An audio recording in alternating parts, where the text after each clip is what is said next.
This channel does not promote any violent, harmful, or illegal activities. All content provided by this channel is meant for an educational purpose only.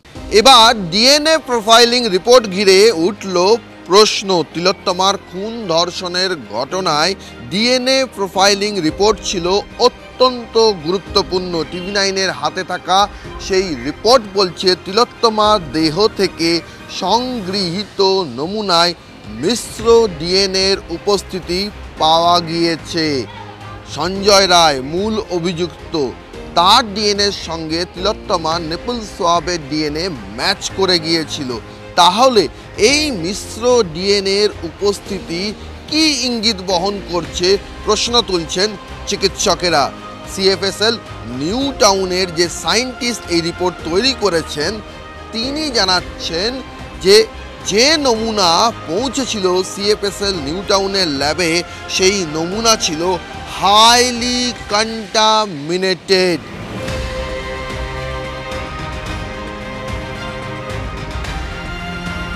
আমি একটু summarise করি DNA profiling রিপোর্টের মধ্যে কি করা হয়েছে।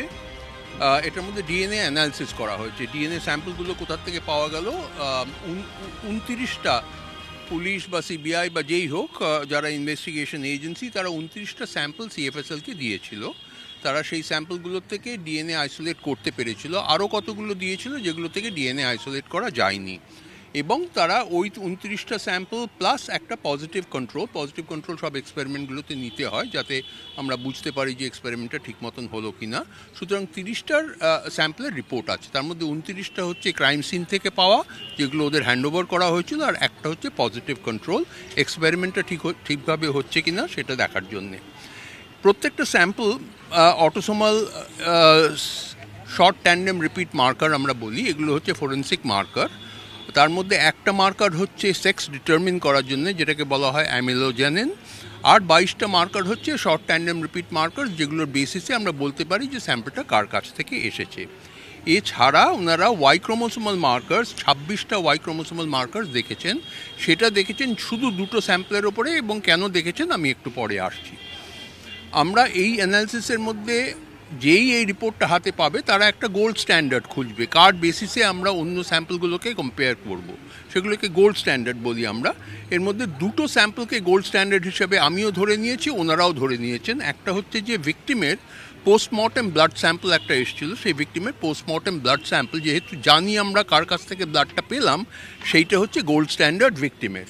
আর দ্বিতীয় হচ্ছে যে আরেকটা গোল্ড স্ট্যান্ডার্ড হচ্ছে সাসপেক্টের, মিস্টার সঞ্জয় রায় সাসপেক্ট ছিলেন এবং তার একটা ব্লাড স্যাম্পল নেওয়া হয়েছিল, সেই ব্লাড স্যাম্পলটা হচ্ছে আরেকটা গোল্ড স্ট্যান্ডার্ড। সুতরাং এই গোল্ড স্ট্যান্ডার্ড দুটোর বেসিসে বাকি 27টা যে স্যাম্পল পাওয়া গেছিলো সেই স্যাম্পলগুলো কম্পেয়ার করা হয়েছে।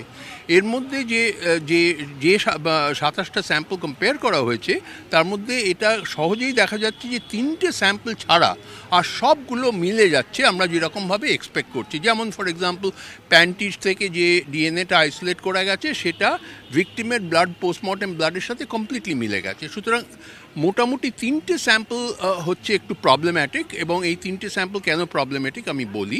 সুতরাং বাকি যে 29টার মধ্যে 3টে স্যাম্পল আর দুটো গোল্ড স্ট্যান্ডার্ড বাদ দিলে, ওই 5টা বাদ দিলে আর 24টা একেবারে কমপ্লিটলি মিলে গেছে। এবার 3টে স্যাম্পল, সেই 3টে স্যাম্পল হচ্ছে একটা হচ্ছে অ্যানাল সোয়াব, আর একটা হচ্ছে নিপল সোয়াব, আর থার্ডটা হচ্ছে ভালভার মপ। এই 3টে স্যাম্পল খুব প্রবলেম্যাটিক। তার কারণ হচ্ছে যে অ্যানাল সোয়াব থেকে দেখা যাচ্ছে যে ওটা একটা ফিমেল স্যাম্পল, ঠিক আছে, একটা ভিকটিম তো ফিমেল আমরা জানি, সুতরাং ফিমেল।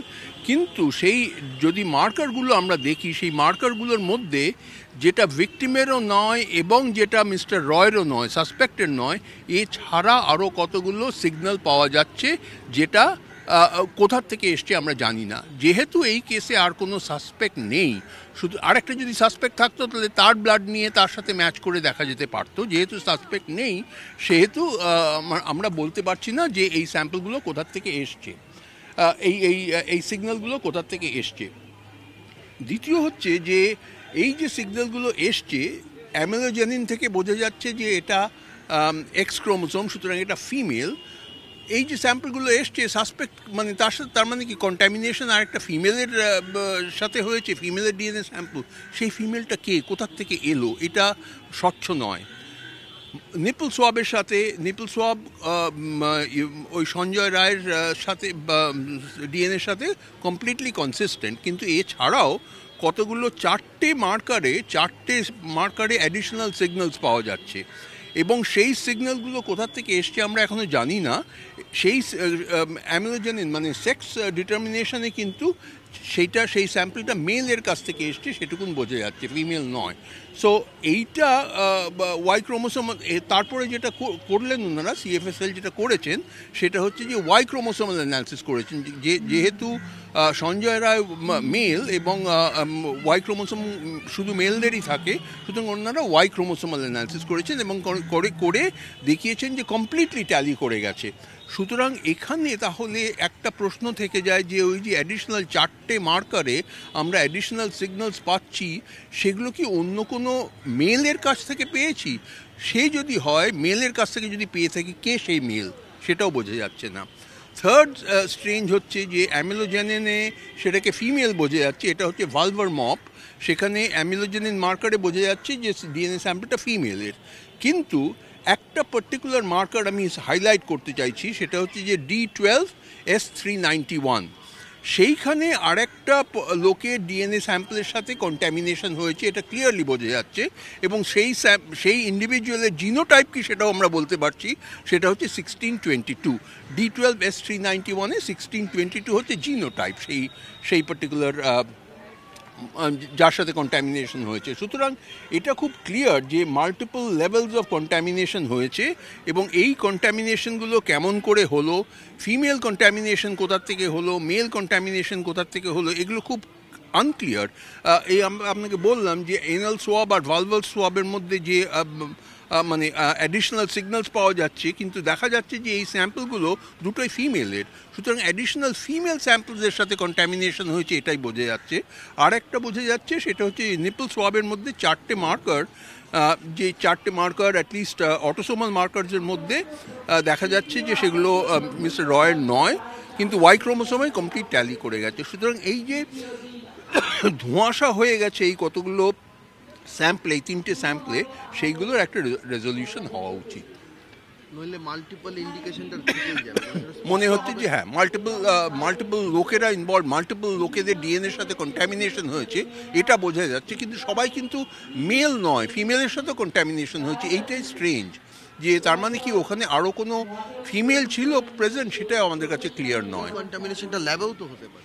এই কন্টামিনেশনটা ল্যাবে হওয়ার খুব আনলাইকলি, তার কারণটা হচ্ছে যে সেন্ট্রাল ফরেন্সিক সায়েন্স ল্যাবরেটরি তো এই ধরনের কাজই করে, সুতরাং ওরা ইনর্মাস প্রিকশন নিয়ে এই জিনিসগুলো করে, যাতে এই স্যাম্পল কালেক্ট হয়েছে তো স্টেট ফরেন্সিক সায়েন্স ল্যাবের কাছ থেকে। হ্যাঁ, কারণ 14ই August central forensic science lab সিনে প্রবেশ করে, ঠিক তার আগে এসএফসিএল তারা স্যাম্পল কালেক্ট করেছিল, সেখানে কোনো গন্ডগোল হতে পারে। মানে এখন এগুলো স্পেকুলেট তো করাই যায়, কিন্তু একটা স্টেট ফরেন্সিক সায়েন্স বডি বা সেন্ট্রাল ফরেন্সিক সায়েন্স বডি, এরা তো দায়িত্বপূর্ণ সংস্থান, সুতরাং আমার মনে হয় না যে ওরা এমনভাবে কাজ করবে যাতে করে ওদের হাতে কন্ট্যামিনেশন হয়। আমার ধারণা হচ্ছে যে এর মধ্যে অন্য কোনো লোক বা অন্য কোনো হ্যাঁ লোকই বলবো, কারণ এগুলো তো কন্ট্যামিনেশন তো আর ফাঙ্গাল আর ব্যাকটেরিয়াল থেকে হতে পারে না, কারণ এগুলো সবই হিউম্যান প্রোবস ইউজ করা হচ্ছে। সুতরাং আমি মনে করি যে আরও অন্য লোক এটার মধ্যে ছিল, যে ক্রাইম সিনে ছিল, সেটার কে ছিল সেটা বোঝা যাচ্ছে না, এবং সেই সাসপেক্টকে মানে অ্যাটলিস্ট একটা সাসপেক্ট থাকলে সেটা ভেরিফাই করা যেত, সেই সাসপেক্টের ডিএনএ স্যাম্পলের সাথে কন্ট্যামিনেশন হয়েছে কিনা, কিন্তু যেহেতু আর কোনো সাসপেক্ট নেই সেহেতু আমরা সেটা বলতে পারছি না। এক্ষেত্রে একটা গুরুত্বপূর্ণ বিষয় ইনফরমেশন দিয়ে রাখবো, যখন এসএফসিএল এর তরফে স্যাম্পল কালেক্ট করা হচ্ছিল, সেখানে শুধুমাত্র দুজন টক্সিকোলজিস্ট ছিলেন, নো বায়োলজিস্ট, নো ফিজিসিস্ট। এই স্যাম্পল যেন এই ধরনের যে ঘটনা, যেখানে বাইট মার্ক, যেখানে ফিজিক্যাল ইনজুরি রয়েছে, সেগুলো কালেকশন করতে হবে, সেই জায়গাতে তারা ছিলেন না, সেটাও কি কোথাও একটা গলত হয়ে যাওয়ার কারণ? না, এগুলো তো এগুলোর সাথে ডিএনএ স্যাম্পল কালেকশনের কোনো রিলেশন নেই, তার কারণ হচ্ছে বাইট মার্ক তো আর ডিএনএ স্যাম্পলসের সাথে কোনো সেই স্যাম্পল কালেকশনের সাথে রিলেশন Biologist-এর সঙ্গে আছে। বায়োলজিস্টের সাথে আছে। আপনি বলতে পারেন যে অন্যান্য স্পেশালাইজেশনের লোক থাকলে ভালো হতো, সেগুলোতে আমি কোনো কমেন্ট করতে পারবো না, কারণ সেটা আমার লাইন অফ ওয়ার্ক নয়। এক্ষেত্রে অস্বচ্ছতা যদি দূর করতে হয় তাহলে আপনার পরামর্শটা কি এখন এই জায়গায়? মানে পয়েন্ট হচ্ছে যে এটা এই রিপোর্ট থেকে ক্লিয়ারলি বোঝা যাচ্ছে যে অ্যাটলিস্ট 3টে স্যাম্পলে যেটা এক্সপেক্টেড নয়, আনএক্সপেক্টেড কিছু সিগন্যালস পাওয়া যাচ্ছে। সেই আনএক্সপেক্টেড সিগন্যালসগুলো অবভিয়াসলি কোনো হিউম্যান বিইংয়ের সিগন্যালস। সেই হিউম্যান বিইংগুলোকে সেটা বা যদি কোনো সাসপেক্ট থাকে তাদের হাজির করতে হবে, তাহলে ভেরিফাই করা যায় যে সেই সিগন্যালগুলো ওই সাসপেক্টের কাছ থেকে এসছে কিনা। আর যদি সাসপেক্ট নাই থাকে তাহলে আমাদের এইটাই বলতে হবে যে মানে এই ডিএনএ স্যাম্পলগুলো কন্টামিনেটেড ডিএনএ স্যাম্পল, এবং সেই বলেই মানে রিপোর্ট শেষ করতে হবে, যেটা সিএফএসএল করেছেন যে এটা এগুলো কন্টামিনেটেড ডিএনএ স্যাম্পল। ওদের কাছে যদি সাসপেক্ট থাকতো তাহলে ওরা ভেরিফাই করতে পারতেন, যেমন সঞ্জয় রায়টা ভেরিফাই করেছেন। ভেরিফিকেশনের অবকাশ নেই, তার কারণ হচ্ছে কোনো সাসপেক্ট নেই, এইটাই হচ্ছে প্রবলেম। এখানে সাসপেক্ট থাকার সম্ভাবনা ইন্ডিকেট করছে এই রিপোর্ট। সাসপেক্ট থাকার অ্যাবসলিউটলি, মানে অন্য লোকের প্রেজেন্সও ক্লিয়ারলি ইন্ডিকেট করছে। অ্যাটলিস্ট 3টে মার্কার লোক আছে, এটা তো আমি বুঝতে পারছি। এই যে কন্টামিনেশনটা, সেই কন্টামিনেশনটা তো হঠাৎ হতে পারে না, অন্য কোনো লোকের প্রেজেন্সেই কন্টামিনেশনটা হতে পারে। সেইটা কে, সেটাই জানতে হবে আমাদের। তিলোত্তমার মতো একটা সংবেদনশীল ঘটনা, সেই ঘটনায় কার গাফিলতিতে নমুনা কন্টামিনেট হলো, দূষিত হলো, নষ্ট হলো, কার গাফিলতিতে? চিকিৎসকেরা প্রশ্ন তুলছেন। নমুনা হাইলি কন্টামিনেটেড হওয়ার পিছনে অনিচ্ছাকৃত ভুল নাকি ইচ্ছাকৃত? পুরোটাই ইচ্ছাকৃত। ক্যামেরায় অভিজিতের সঙ্গে সৌরভ দত্ত, টিভি9 বাংলা, কলকাতা।